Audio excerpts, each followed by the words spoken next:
तर hello friends, तुम्ही या ब्लाऊजचं फिनिशिंग बघू शकता। जो विदाऊट अस्तरचा ब्लाऊज आहे, आपला कॉटन आपण रेग्युलरचे ब्लाऊज वापरतो तसा ब्लाऊज जो आहे मी ते स्टिच केलेला आहे आणि याचं जे फिनिशिंग आहे बघू शकता तुम्ही, खूप छान असं फिनिशिंग आलेलं आहे।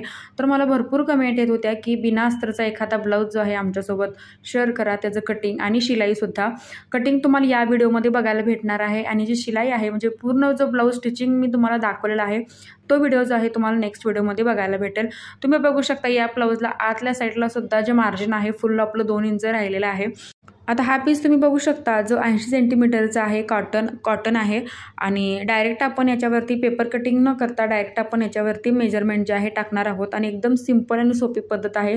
34 साईज आहे। काल जी मी माप तुम्हाला सांगितलं होतं अस्तरच्या ब्लाऊजचं सेम हेच माप जे आहे आणि जर तुम्हाला 34 साईजचं ब्लाऊज जर कटिंग करायला काही प्रॉब्लेम येत असतील तर तुम्ही सेम हेच मेजरमेंट ठेवून तुम्ही तुमचं जे ब्लाऊज आहे तर ते कटिंग करायचं आहे। फक्त तुम्ही पूर्ण उंचीमध्ये कमी जास्त जे आहे तर ते हाईटनुसार कमी जास्त करू शकता। आता सगळ्यात आधी इथं 34 साईज मी ते घेतलेली आहे। सो इथं पूर्ण उंचीचं माप पहिल्यांदा आपण टाकायचं आहे। बॅक पार्ट आपण हा कट करत आहोत। आता जी पूर्ण उंची आहे 12 + 1 इंच 13 इंच घेतलेली आहे, कारण कस्टमरची हाईट खूप लहान आहे। जर तुमच्या कस्टमरची किंवा तुमची हाईट जर जास्त असेल तर 14 + 1 इंच सुद्धा तुम्ही उंची टाकू शकता। त्याच्यानंतर जे शोल्डर आहे 34 साईजसाठी मी 5 इंच शोल्डर घेतलेला आहे। मुंडा आपल्याला घ्यायचा आहे 5.5 इंच।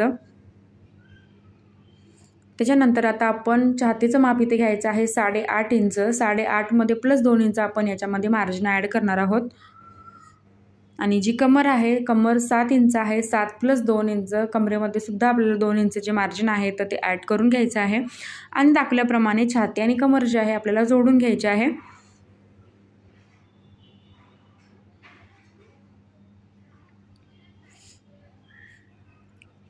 आता बॅक मुंड्याचा जो शेप आहे आपल्याला द्यायचा आहे 1.5 इंचावरती, जसं की आपण प्रत्येक मुंड्याला जो आहे 1.5 इंचावरती शेप देत असतो लहान किंवा मोठ्या साईजला।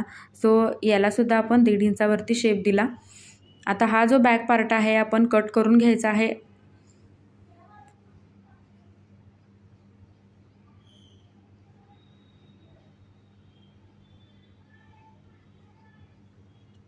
आणि हाच बॅक पार्ट आपण पिसाच्या दुसऱ्या बाजूला अपोजिट साईडला हा बॅक पार्ट जो आहे खाली 1 इंच सोडून मग तो पार्ट आहे तसा याच्यावरती आपण ठेवून घ्यायचा आहे।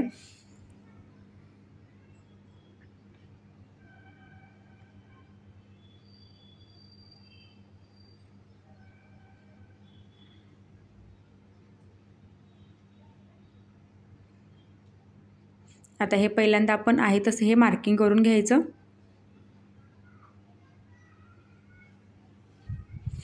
आणि बघू शकता खाली बॉटमला जे आहे मी 1 इंच एक्स्ट्रा जे आहे मार्जिनसाठी सोडलेलं आहे, कारण क्रॉस पट्टीमध्ये आपल्याला नेहमी एक्स्ट्रा जे मार्जिन आहे जोडसाठी वापरावं लागतं। सो इथे मी 1 इंच खाली त्याच्यासाठी सोडलेलं आहे आणि आहे तसं पहिल्यांदा आपण हे मार्किंग करून घेतलं। त्याच्यानंतर आपण काय करायचं आहे की मुंडा जो आहे अर्धा इंच आपण डाऊन करायचा आहे, कारण फ्रंट मुंड्याचा शेप जो आहे आपण 1 इंचावरती देत असतो नेहमी। सो इथे अर्धा इंच जो आहे मुंडा मी डाऊन केला आणि प्रॉपर जो शेप आहे मुंड्याचा दिलेला आहे। गळा रुंदी जी आहे मी 2 इंच ठेवलेली आहे या ब्लाऊजला। जर तुम्हाला शोल्डरची पट्टी कमी हवी असेल तर तुम्ही 2.25 इंच सुद्धा ठेवू शकता। त्याच्यानंतर पुढच्या गळ्याचा जो पुढच्या गळ्याची जी उंची आहे तर ती आपल्याला ठेवायची आहे 5.5 इंच आणि बघू शकता आपल्याला गोल राऊंड जो आहे अशा पद्धतीने शेप जो आहे द्यायचा आहे। तर राऊंड नेक जो आहे मी असा दिलेला आहे। आता जी क्रॉस पट्टी आहे क्रॉस पट्टी आपण 2.5 आणि 2 इंच घ्यायची आहे। जर तुम्ही तुमची ब्लाऊजची उंची जास्त घेतली असेल तर क्रॉस पट्टी जी आहे 3 किंवा 2.5 इंच ठेवू शकता। आता ही जी उंची आहे तर ती कमी आहे, त्यामुळे क्रॉस पट्टीचं जे माप आहे मी कमी घेतलेलं आहे, म्हणजे 2.5 आणि 2 घेतलेला आहे आणि असं क्रॉसमध्ये मी आकार जो आहे क्रॉस पट्टीला दिलेला आहे। त्याच्यानंतर कटोरी जी आहे मी 5 इंच घेतलेली आहे। आता सगळ्यात आधी आपण काय करायचं 5 इंचावरती आपल्याला एक स्ट्रेट इथं लाईन मार्किंग करून घ्यायची आहे। त्याच्यानंतर 1 इंच गळ्यापासून आपण वरती घेतलं होतं शेपसाठी ते 1 इंचावरती सुद्धा आपल्याला अशी क्रॉस लाईन इथं मार्किंग करून घ्यायची। त्याच्यानंतर हलक्या हाताने आपल्याला कटोरीचा जो आहे शेप द्यायचा आहे। ज्यावेळी तुम्ही 2 ह्या लाईन घेता तर त्यावेळी कटोरीला शेप काढायला खूप सोपं जातं आणि एकदम परफेक्ट निघते कटोरी। अंदाजे जर तुम्ही कटोरीचा शेप द्यायचा म्हटला तर तो व्यवस्थित निघत नाही। सो तुम्ही या पद्धतीने जे आहे कटोरीचा जो शेप आहे तर तो काढू शकता। आता क्रॉस पट्टीला सुद्धा मी 1.5 इंच खाली वाढवून घेतलं, जे आपण 1 इंच एक्स्ट्रा घेतलं होतं तर ते 1.5 इंच मी वाढवून घेतलं। त्याच्यानंतर अस्तरवरती हे जे कटिंग आहे आपण पूर्ण करून घ्यायचं आहे।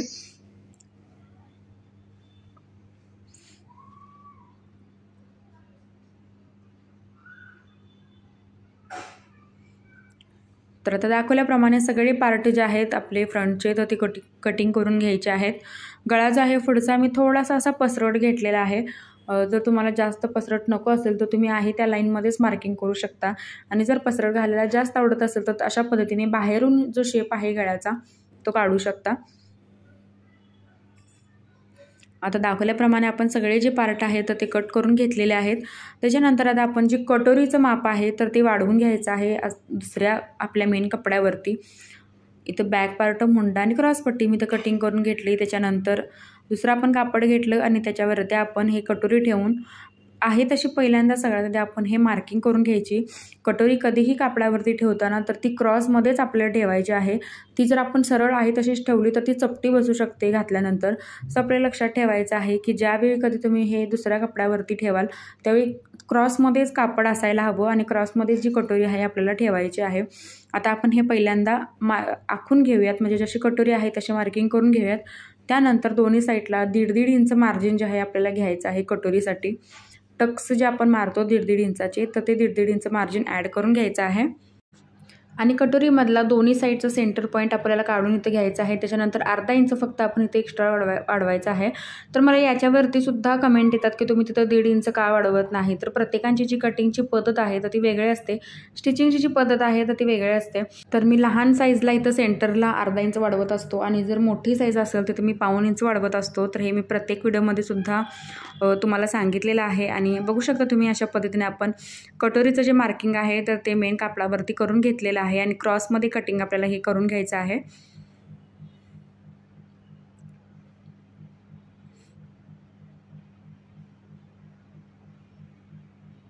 आता कटोरी परफेक्ट कटिंग झाली का हे कसं ओळखायचं तर बघू शकता तुम्ही ही आडवीसुद्धा स्ट्रेच होते आणि उभीसुद्धा स्ट्रेच होते. तर तसं झाल्यामुळे काय होतं की कटोरी जी आहे व्यवस्थित अंगामध्ये बसते, तर ती चपटी वगैरे आपल्याला बसत नाही. आता कटोरी आणि फ्रंट जे पार्ट आहेत आपली पूर्ण कटिंग झालेले आहेत. त्यानंतर आता आपण बाहीचं जे कटिंग आहे ते करून घ्यायचं आहे. आता पहिल्यांदा जितकं आपल्याला कापड लागतं तितकं आपण हे कापड जे आहे पहिल्यांदा घ्यायचं. आता मी ह्याची जी घडी आहे कापडाची तर ती थोडीशी मोठी घातली होती, सो धडी ते मी कमी करणार आहे. जेवढं आपल्याला बाहीचं मेजरमेंट लागतं तितकीच आपल्याला इथं घ्यायचं आहे. आता बघा हात उंची जी आहे तर ती 3 इंच आहे. 3 + 1.5 आपल्याला वाढवायचं आहे, कारण डबल फोल्ड करावं लागतं स्लीव्जला. त्यामुळे 1.5 इंच आपण या उंचीमध्ये वाढवलेलं आहे, म्हणजे 3 + 1.5 इंच म्हणजे 4.5 इंच मी पूर्ण उंची घेतली. त्याच्यानंतर छातीचं आपल्याला माप घ्यायचं इथं 8.5, त्याच्यामध्ये अर्धा इंच आपल्याला एक्स्ट्रा वाढवून घ्यायचं आहे. तर हाताच्या घडीचं जे माप आहे आपण 9 इंच इथं टाकलेलं आहे. त्याच्यानंतर खाली जे आहे आपल्याला शेपसाठी 3 इंच घ्यायचं आहे. 2 इंच आतल्या साईडला घ्यायचं आहे मार्जिनसाठी. आणि त्यानंतर क्रॉसमध्ये आपल्याला एक अशी लाईन मार्किंग करून घ्यायची आहे. तर क्रॉसमध्ये आपण अशी लाईन मार्किंग करून घेतली. त्याच्यानंतर 1.5 इंचाचे 3 पॉईंट आपल्याला इथं काढायचे आहेत.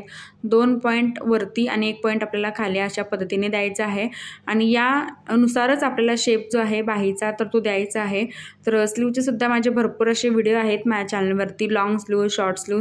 जर तुम्हाला स्लीव्ज कटिंग येत नसेल किंवा शेप कसा काढायचा हे जर माहिती नसेल तर ते व्हिडिओ तुम्ही माझे बघू शकता. तर या बाहीमध्ये मी फक्त एकच शेप काढलेला आहे बॅकचा. फ्रंटचा जो शेप आहे मी ज्यावेळी स्लीव्ज जोडत असते तर त्यावेळी तो कट करून मग जोडत असते. आता हे बघू शकता बाही कटिंगसुद्धा आपलं झालेलं आहे. त्याच्यानंतर क्रॉसपट्टी राहिली, तर क्रॉसपट्टी आपण मागाशी सिंगल काढली होती कपड्यामध्ये, तर ती क्रॉसपट्टी आपल्याला परत एकदा डबल काढून घ्यायची आहे याच्यामध्ये.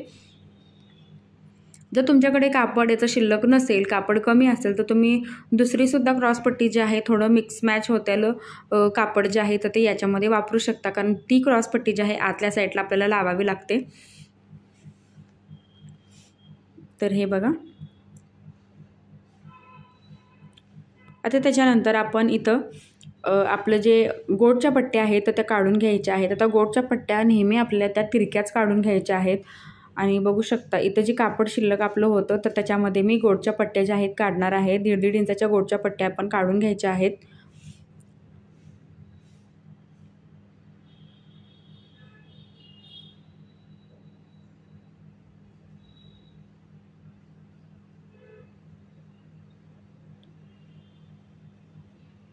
त्याच्यानंतर कमरपट्ट्यात आपण ही काढून घ्यायची आहे.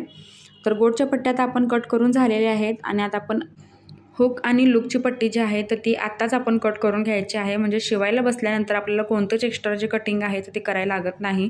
पटपट आपला जो ब्लाऊज आहे तर तोही शिवून होतो, पटकन होतो. सो इथं मी बघू शकता की आपली हुक आणि आईची जी पट्टी आहे तर ती मग कट केलेली आहे. आता आपली आईची जी पट्टी आहे तर मी ती 3 इंचाची कट केलेली आहे आणि जी हुक पट्टी आहे तर मी ती 2.5 इंचाची कट केलेली आहे. आणि आता ही कशी जोडायची तर ते तुम्हाला पुढच्या नेक्स्ट व्हिडिओमध्ये समजेल की आपला जो ब्लाऊज आहे तर तो आपण कशा पद्धतीने स्टिच केलेला आहे किंवा काय काय असे बदल जे आहे त्याच्यामध्ये करावे लागतात स्टिच करताना. आता हे बघा, आता ही जी पट्टी मी काढत आहे तर ती कमरपट्टी मी काढत आहे. बॅकसाठी आपण ज्यावेळी टक्स मारतो त्याच्यानंतर जी कमरपट्टी लावावी लागते तर ही कमरपट्टी मी अशी काढून घेतलेली आहे. त्याच्यानंतर आपण बॅक पार्टचा गळा जो आहे तर तोही कट करणार आहोत. आता हे आपलं प्रॉपर पूर्ण जे कटिंग आहे आपण करून घेतलेलं आहे. त्याच्यानंतर बॅक साईडचा जो गळा आहे तर तो आपण कट करून घ्यायचा आहे. तर हे बघू शकता अशा पद्धतीने आपलं जे कटिंग आहे फ्रंट बॅक पूर्ण करून झालेलं आहे. आता फ्रंटची जी गळारुंदी आहे आपण 2 इंच घेतली होती, तशीच बॅकची सुद्धा गळारुंदी आपण 2 इंच घ्यायची आहे. जसा आपल्याला गळा हवा आहे तसा आपण हा कट करून घ्यायचा आहे. So thank you.